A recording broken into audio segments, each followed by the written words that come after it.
En présence de son avocat, l'ancien président du Sénat a été auditionné pendant 3h30 par le Bianco aujourd'hui. 13 juin, c'est la journée internationale de l'albinisme. L'association des albinos à Madagascar dénonce un manque de protection à leur égard.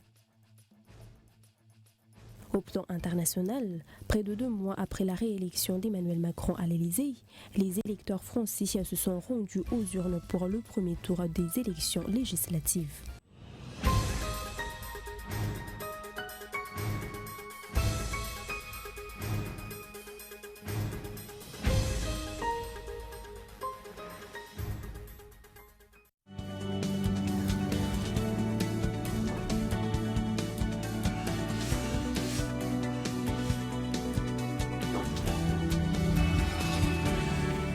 Arturo, j'ai un secret enfoui en moi depuis des années. Catalina, je suis prêt à tout entendre. Tu n'es pas le père de... Livraison de gâteau. Bon anniversaire. C'est un moment décisif, il contre-attaque et le voit. Bon anniversaire. Ah, je crois qu'il y a un but. On sait que c'est toi qui as kidnappé la fille du président. À vous. Livraison de gâteau. Bon anniversaire. Canal+ a 30 ans et on n'a pas fini de vous surprendre. Pour notre anniversaire, réabonnez-vous à votre formule et profitez de 30 jours à la formule supérieure. Et pour célébrer ensemble, Canal+ vous offre 30 abonnements de 30 mois, une voiture ou un scooter chez Canal+.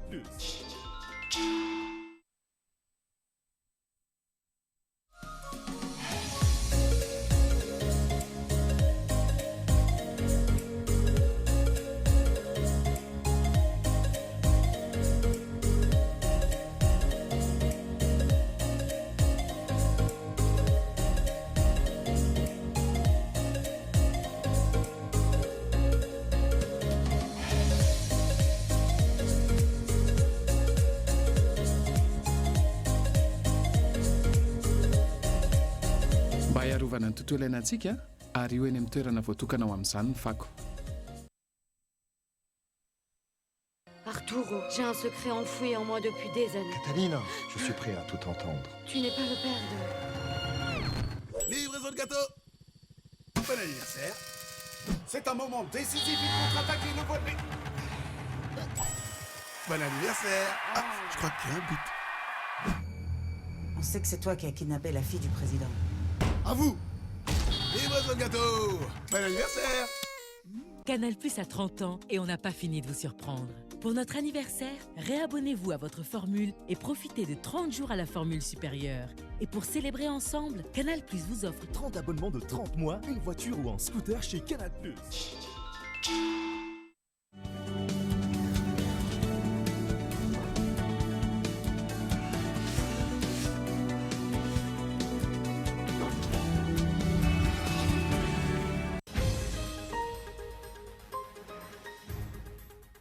En présence de son avocat, l'ancien président du Sénat et coordonnateur national du parti HVM, Rivra Koudvou, a répondu ce jour à la convocation du Bianco, le bureau indépendant anticorruption à Amboibao. L'ancien président du Sénat ainsi que plusieurs responsables impliqués dans une affaire d'attribution de primes au niveau du Sénat en 2019 ont été auditionnés pendant près de 3h30.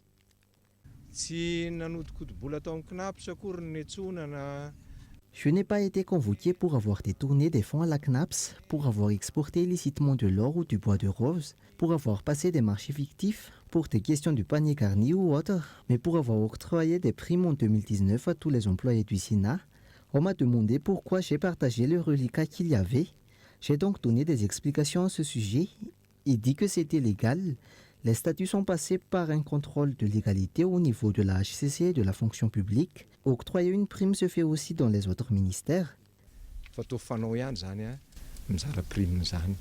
L'octroi de ces primes a suivi la loi et le règlement intérieur du Sénat et s'est fait avec l'autorisation des responsables, a fait valoir l'ancien président du Sénat qui voit des dessous politiques dans sa convocation par le Bianco.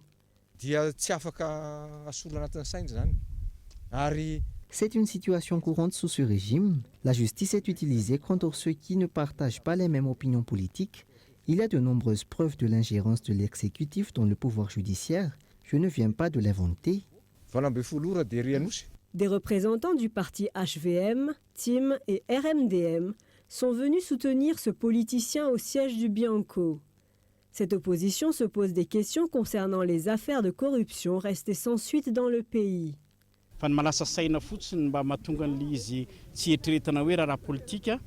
Il y a eu de nombreux dysfonctionnements dans la conduite des affaires de l'État.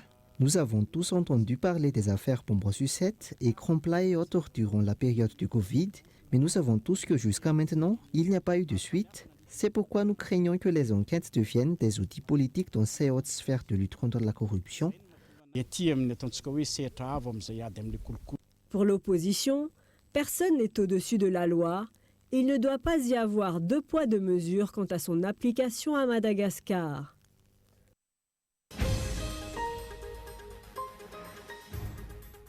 En ce 13 juin, Journée internationale de l'albinisme, l'Association des albinos de Madagascar dénonce une insuffisance de protection. Leur état les exclut de la société et les prive de paix et de sécurité. L'albinisme est une maladie non contagieuse. Elle est due à une insuffisance de mélanine qui affecte la pigmentation de la peau. Une personne sur 15 000 est albinos dans le monde, d'après les estimations de l'Organisation mondiale de la santé.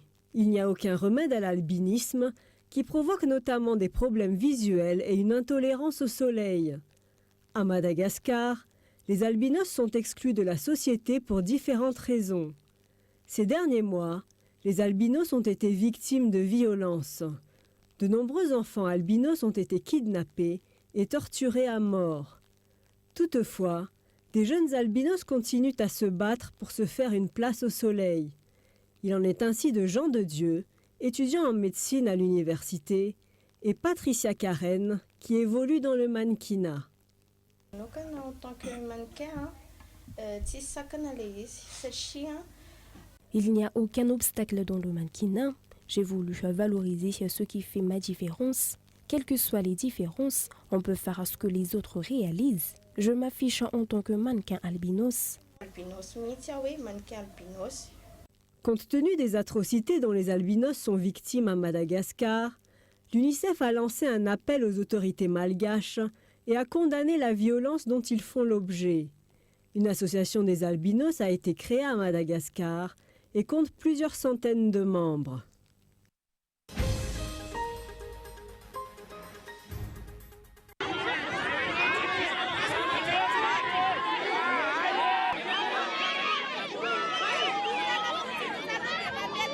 Des échauffourées ont eu lieu à Sabutsnamena ce jour, après la découverte du corps sans vie de Tafita Sajbidi, Janjia Manatsu, 11 ans, sauvagement assassiné. La disparition de cet enfant a été signalée le 8 juin 2022.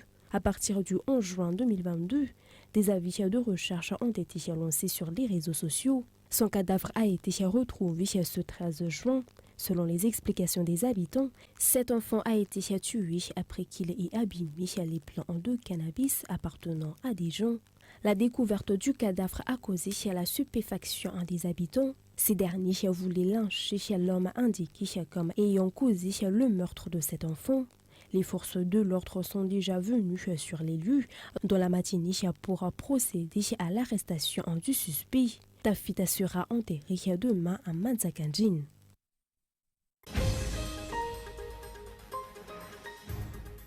Les élèves regroupés dans l'association 10 mois Madagascar vont élaborer des résolutions pour faire respecter les droits humains. Ils émettront aussi des suggestions en matière de protection de l'environnement face aux conséquences du changement climatique. Ces élèves ne s'arrêteront pas au plaidoyer sur les droits humains, mais ils avanceront aussi des suggestions sur la mise en place de nouvelles lois et sur le renforcement de celles déjà existantes en matière de protection de l'environnement, à l'exemple de la transformation des ordures.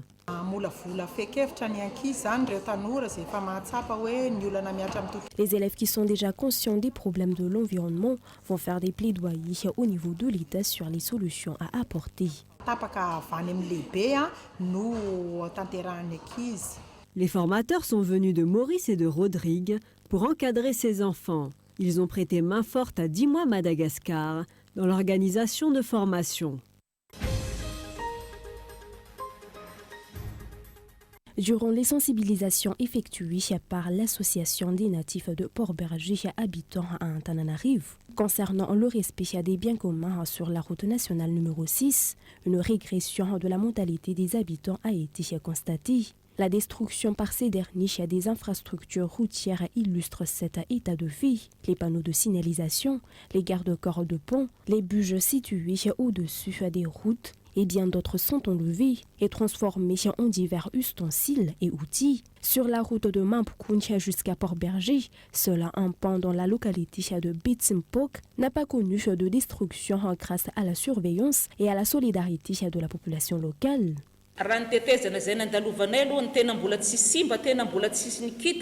Le seul pont intact que nous avons constaté est celui de Betsimpok. Pour les autres, les garde-corps et les bus ont été enlevés.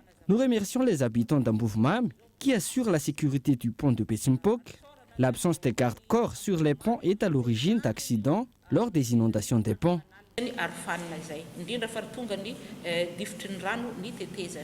Mis à part la dégradation des infrastructures routières, les actes de destruction de l'environnement tels que les feux de brousse et l'exploitation sauvage des forêts ont été remarqués.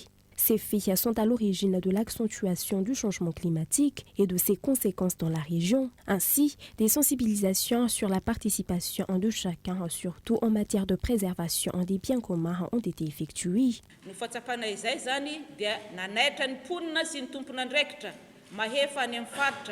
Nous sensibilisons la population, les responsables et l'État sur la préservation des infrastructures mises en place par l'État. Cette sensibilisation a commencé à Mapkoun, dans les communes rurales d'Ankirik, Tantsaraasen, Tambouvmam, où se situe le pont de Betsimpok, qui est le plus long de Madagascar, et dans la ville de Port-Berger. Ces sensibilisations ont pour objectif de changer les mentalités et les comportements des habitants et de leur apprendre à préserver les biens communs. À noter que la destruction des infrastructures routières peut occasionner des accidents qui peuvent être mortels. Le thème de cette année 2022 est axé sur le respect des biens communs. Un autre thème sera abordé l'an prochain, a indiqué la responsable de cette association qui insiste sur la valorisation des régions d'origine. Le gouvernement malgache devrait se conformer aux suggestions de l'Académie nationale de médecine concernant la vaccination contre la Covid-19 des enfants âgés de 12 à 18 ans. Le chargé d'affaires de l'ambassade américaine l'a déclaré lors de la visite d'un site de vaccination à Anoussou le week-end dernier. Cela fait maintenant 1 an qu'on a recours au vaccin contre la Covid-19 au niveau mondial. Durant cette période, l'efficacité de ces vaccins a été prouvée. Ces derniers évitent le développement de formes graves de la maladie en cas de contraction du virus. Ainsi, les sensibilisations de la population sur le recours au vaccin doivent être renforcées, a souligné le chargé d'affaires américain durant la visite qu'il a effectuée sur le site de vaccination d'Anoussou le week-end dernier. Nous souhaitons à la population malgache de vivre en bonne santé, loin des dangers. Jusqu'ici, seuls 4% de la population de Madagascar sont vaccinés, alors que dans les pays voisins et les régions voisines, ce taux va jusqu'à atteindre les 60%. Nous avons comme objectif de préserver la population malgache contre les dangers du coronavirus. Beaucoup de vaccins n'ont pas encore été utilisés, d'où l'organisation de cette campagne afin d'accélérer l'accès des malgaches à ces vaccins. Tout le monde a contribué à ces efforts, à commencer par les Fouktan jusqu'aux dirigeants du pays et les partenaires internationaux. Face à ce taux très bas de la vaccination, le gouvernement malgache devrait se conformer aux suggestions de l'Académie nationale de médecine.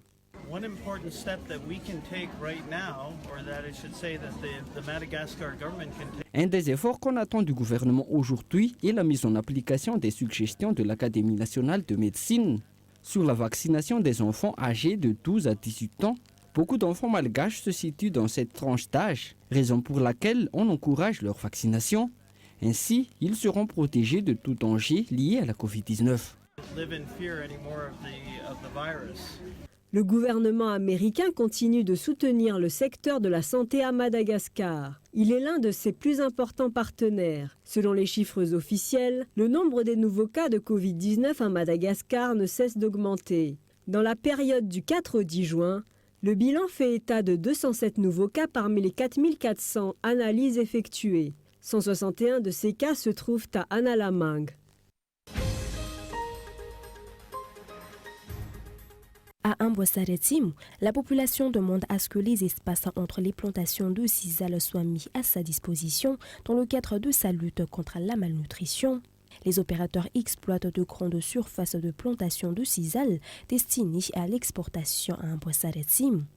Ce sont des terres qu'ils ont héritées de la colonisation. D'après les statistiques, la surface de ces terres avoisine les 80 000 hectares. Les habitants de cette région souhaitent pratiquer des cultures vivrières entre les plantations de sisal. Des négociations dans ce sens doivent être entreprises.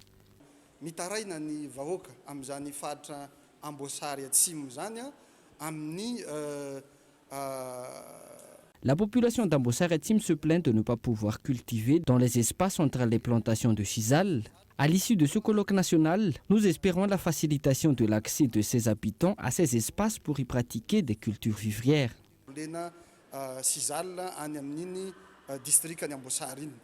Mis à part l'accès aux espaces situés entre les cultures de sisal, l'accès des habitants aux terres des environs du lac Mandjari devrait aussi être facilité. Nous souhaitons mettre à disposition de la population les terres environnant le lac Mandjari afin qu'elle puisse y pratiquer des cultures vivrières pour la lutte contre la malnutrition. Pour rappel, 90% des habitants d'Amboassaretim vivent du travail fourni par les 4 entreprises de production de sisal de la région. Par ailleurs, au mois de janvier 2020, une grève pour revendiquer la cessation de la production de sisal a eu lieu dans cette localité. Cette revendication se poursuit encore aujourd'hui, vu que les employés de ces entreprises travaillent à peine 3 à 5 jours par mois et leurs salaires ne sont pas correctement payés. Ils estiment que compte tenu de la diminution de la surface occupée par la production de sisal de ces entreprises sur un plan d'ensemble, ces terres leur permettraient d'améliorer leurs conditions de vie.